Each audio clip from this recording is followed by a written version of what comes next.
Well, with the passage of House Bill 1804 last legislative session, Oklahoma is considered to have the toughest illegal immigration laws in the nation. Yet an increasingly vocal group of Oklahomans believe the laws that go into full implementation this summer could be bad for business. We begin today with the debate over the effect of House Bill 1804 on our economy. Well, when Oklahoma lawmakers passed the most comprehensive immigration reform in the nation, I declare the same to have passed. it was with some consternation. First of all, this is a bad bill. This bill is a sham.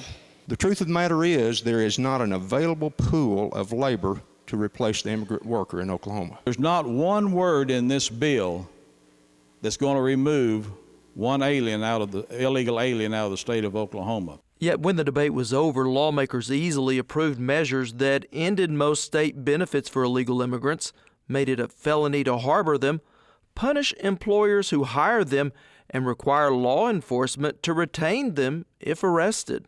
It's been a disaster for many business people in Oklahoma. Senator Harry Coates is one of a growing number of lawmakers wanting to revise parts of Oklahoma's immigration law, saying it's bad for business. So we have really crippled Oklahoma's economy in passing House Bill 1804 into law, because what we've done, we have driven a willing workforce away from a willing employer to surrounding states that do not have such extreme laws. And Coates is not alone in his opposition. In February, the state chamber, along with numerous industry associations, as well as the U.S. Chamber of Commerce, filed suit seeking to overturn 1804, a move the bill's author says he fully expected. This is just another in a very long series of attempts by the pro-illegal alien lobby and their allies in the business community, again, who've profited on the backs of this illegal alien labor to try to accomplish through the judicial process what they were unable to accomplish through the legislative process. Representative Randy Terrell says using illegal immigrant labor is a modern-day equivalent to slavery, creating a second-class non-citizenry. And as you know, we fought a very protracted and costly battle back in the 1860s over whether or not the economic exploitation and subjugation of an entire group of people was morally appropriate. And of course, we determined in the context of slavery that it was not. I would submit to you that it's no more morally appropriate when we're talking about cheap illegal alien labor in 2008. Yet across our state, many legal and non-legal immigrants now call Oklahoma home. Actually, our area was built on migrant labor. We had a lot of migrant labor over the years from the 40s on. State Representative David Braddock represents southwestern Oklahoma, an area with one of the highest percentage of Hispanic population. With that means that you have a lot of blended families, and thus we have, many times we have several members of a family that are just typical Hispanic Americans, and then you may have one or two that are family members, extended family members that have come up from Mexico that don't have a green card. Which under current law makes everyone in the house a felon for harboring an illegal immigrant. It has caused a large number of our individuals that are Hispanic to move from our area. A lot of those people that have been there for years are gone now because they're afraid of what 1804 would mean for them. Estimates are upwards of 250,000 Hispanics could exodus Oklahoma in the coming year, shrinking our workforce and forcing some employers to make hard decisions. That's the irony of this whole thing.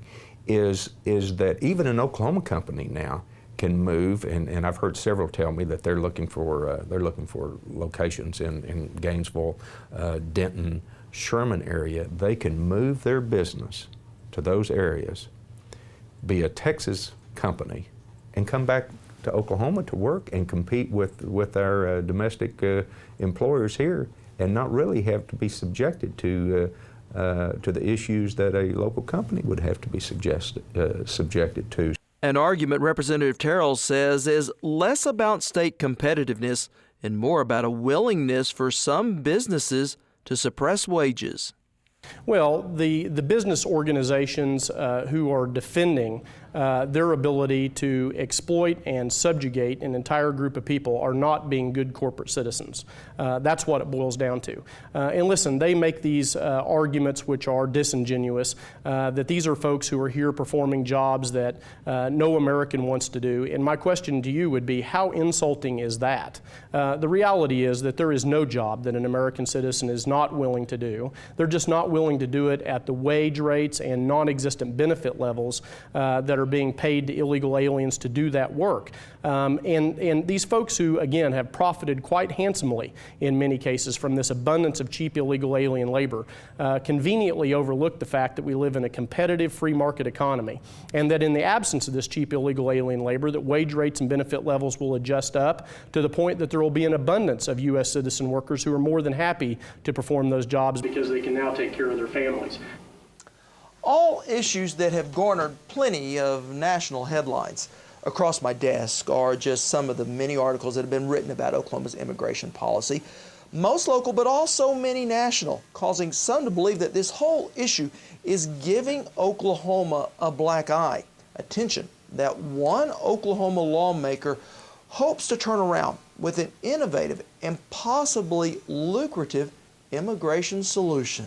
What I'm proposing in Oklahoma is basically a request to the federal government to allow Oklahoma to do a pilot program where we identify those who are here on a voluntary basis. And the voluntary basis works like this. If you come forward and say, I've broken the law, I've trespassed into the United States without permission, here's my real name, not the last 15 aliases I've been using, here's a biometric fingerprint, here is the dependents that I have that are here with me, here's my real address, and here's a fee or fine for having violated the law, because that's appropriate.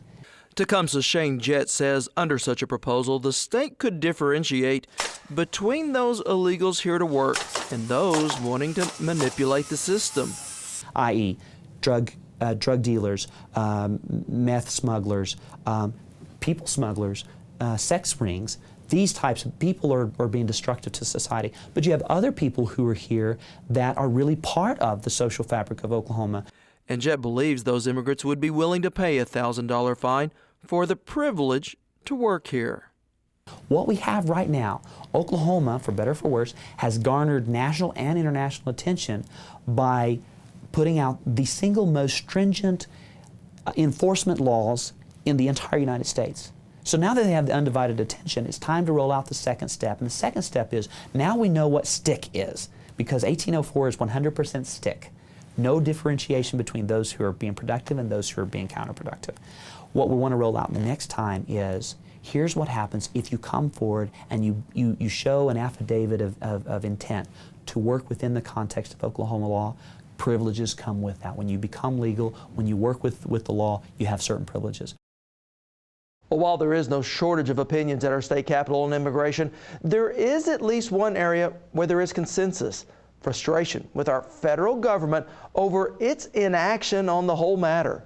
2-1, each lawmaker agreed that this only became a state issue when the federal government failed to address it.